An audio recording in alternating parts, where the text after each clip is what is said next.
한자 이야기, 낱말 이야기 시간입니다. 이번 시간은 가장진물이라는 낱말 한번 살펴보겠습니다.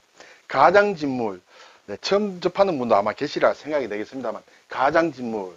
오늘 사실은 가장진물이라는 말도 말씀드리고 싶었습니다만, 집기라, 집자, 이 집자에 대해서 한번 좀 생각을 해보고자 합니다. 이것은 우리가 사무실에 가면 어떤 사무실 집기다, 그렇죠? 비품 집기할 때 그 집기다. 그것이 가장진물의 집기다. 뭐 다른 말로 하면 세간살이다. 세간살이.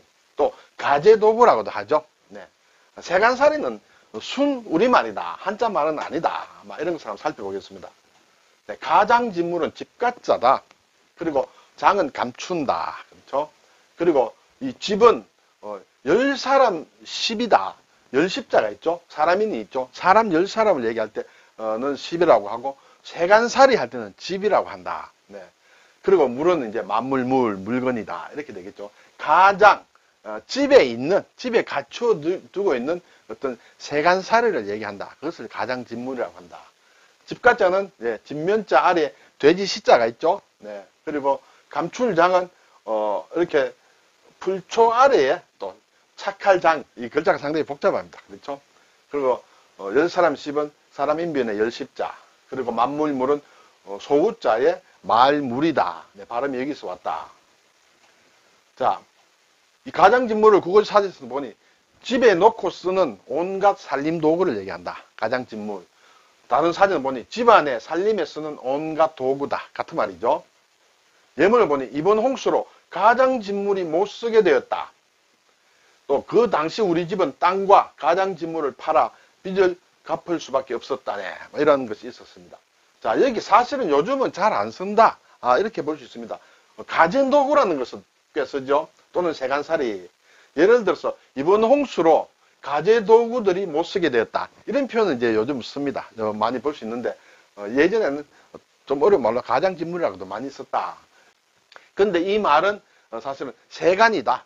세간살이다. 같은 말이다. 세간은 별도로 어떤 한자가 있는 것은 아니다. 이렇게 되겠죠. 근데 여기서 집자는 사실은 우리가 별로, 글자는 간단하게 생겼습니다만 별로 쓰는 낱말이 별로 없다. 그렇지만 있다. 한번 살펴보겠습니다. 자, 그래서 이제 집기다. 집이 이제 세간살이를 얘기하는 세간집이라고 했죠. 그리고 기는 이제 기계, 그릇기다. 기계기구 같은 것을 얘기한다. 집안이나 사무실에서 쓰는 온갖 기구를 집기라고 한다. 또는 살림에 쓰이는 온갖 기구다. 그렇지만 일반적으로 보면 집기라는 말은 주로 사무실의 비품 같은 거 얘기할 때 많이 씁니다. 그렇죠? 집안 살림 얘기할 때는 집기라는 말은 뜻에는 들어가 있습니다만 왠지 잘 쓰지는 않습니다만 그래도 이 집기에는 집안이나 사무실 그거 다 포함된다. 사무실 집기를 새 것으로 들여놓다. 또 사무용 집기를 들여놓다. 이때 집자가 세간집이다. 이렇게 되겠습니다. 앞에서도 이게 가재도구라고 했습니다. 자, 가재, 제자는 이렇게 재산, 재물할 때 쓰는 것이에요. 집에 있는 어떤 하나의 재산이 될 수 있는 그런 것이 되겠죠. 가재도구. 집안 살림에 쓰는 여러 물건을 가재도구로 한다. 화장대와 거울, 화장품 등 온갖 가재도구들이 복도에 절비하게 널려져 있었다. 이렇게 되겠죠. 이것이 가장진물이다. 네.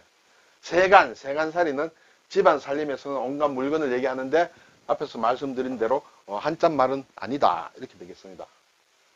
자, 글자를 한번 볼까요? 10사람을 뜻할 때는 10사람 10, 세간을 얘기할 때는 집이라고 읽는다. 10사람 10은 사람 10사람을 얘기한다. 그렇죠? 또는 10집, 또는 10, 또는 10 이런 뜻을 가진다. 그리고 다종다양하다, 잡다하다. 그리고 여러 가지, 가지각색이다. 예, 그렇죠? 그리고 무슨이라는 의미로도 쓰는데 사실은 중국말에서는 굉장히 많이 쓴다. 그렇죠? 제가 중국말은 잘 모릅니다만什么할 때, 무엇이냐 할 때 이 글자를 쓴다. 뒤에 글자는 작을 요자지만은 원래 이 글자다. 원래는 작을 마 또는 작을 요 해서 이때 말하자면 10이라는 10사람 10이라고 할 때 쓴다. 그리고 세간집에서는 세간이다. 그렇죠? 가구다. 그리고 또 시편이다. 우리가 소설과 시 할 때, 시를 얘기할 때도 이 글자를 쓴다는 것은 낱말 용례에 나와 있습니다. 자, 그래서 10사람을 가리킬 때는 십장이다. 그렇죠? 우리가 노가다 보면 예를 들어서 인부를 직접 감독 지시하는 인부의 우두머리, 흔히 노가다 십장이다 할 때 그때 이 십을 쓴다. 그리고 또 병졸 10사람 가운데 두모, 그렇죠? 이렇게 부대 편성해서 병졸 10사람 가운데 한 사람이 말하자면 십장이다. 또 세간을 뜻할 때는 집기라고 쓴다. 앞에서 본 대로. 그리고 집물이다. 그렇죠? 세간 물건이다. 그런 뜻이 되겠죠? 가장 집물이다. 앞에서 본 그럴 때 이 집자를 쓴다. 가집이다 하면 말하자면 좋은 시를 얘기한다. 그때는 가집이다. 자, 그리고 열십자에 앞에 사람인을 붙이면 10사람 십인데 삼수를 붙이면 접을 얘기한다. 접. 우리 과일즙이다. 그렇죠? 그래서 접 같은 것은 액체다 해서 삼수와 열십자를 합쳐서 접이다. 착접한다. 접을 짜낸다는 것이죠. 그런 기계를 착접기라고 한다. 과일즙 할 때 생즙이다. 그렇죠? 과즙이다. 사과즙이다. 액즙이다. 그렇죠? 액은 액체란 뜻이죠. 육즙이다. 고기를 먹을 때 육즙이 아주 많다. 맛있다. 육즙이다. 담즙이다. 담즙은 쓸개즙을 얘기한다. 이때도 이 즙은 삼수의 열십자다. 자, 앞에 가장진물을 했는데 장자에 구성하는 것 중에 기본이 이제 착할장이었어요. 이 글자가 상당히 복잡한데 이렇게 찌를장에다가 신하 신자가 안에 들어가 있다. 그렇죠? 착하다, 좋다, 감추다. 근데 종이란 뜻도 있다. 사실은 이것은 프로로 잡은 신하를 얘기한다. 이렇게 얘기를 합니다.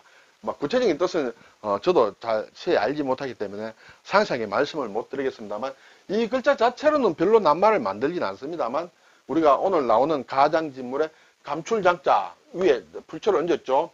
많이 씁니다. 상당히 냉장이다. 그렇죠? 저장한다. 또는 대장경, 팔만대장경 할 때도 써도 많이 쓴다. 여기에 감출장에 육다르를 붙이면 오장이다. 오장육부 할 때. 그렇죠? 오장육부 할 때 쓴다. 그리고 나무목을 붙이면 장농이다. 장농. 할 때 장이다. 찬장이다. 그렇죠? 그리고 조개패를 넣으면 작물이다. 작물. 훔친 물건이다. 그렇죠? 작물. 할 때 쓴다. 그래서 이 착할장자가 상당히 어렵습니다만 이런 비슷한 글자가 꽤 여러 자가 있다 하는 것을 말씀드립니다. 오늘 집기. 여기서 집은 10사람을 가리킬 때는 십으로 읽지만은 세간살이를 얘기할 때는 집으로 읽는다. 그래서 집기다. 그래서 가장집물 이런 낱말을 한번 살펴보았습니다. 감사합니다.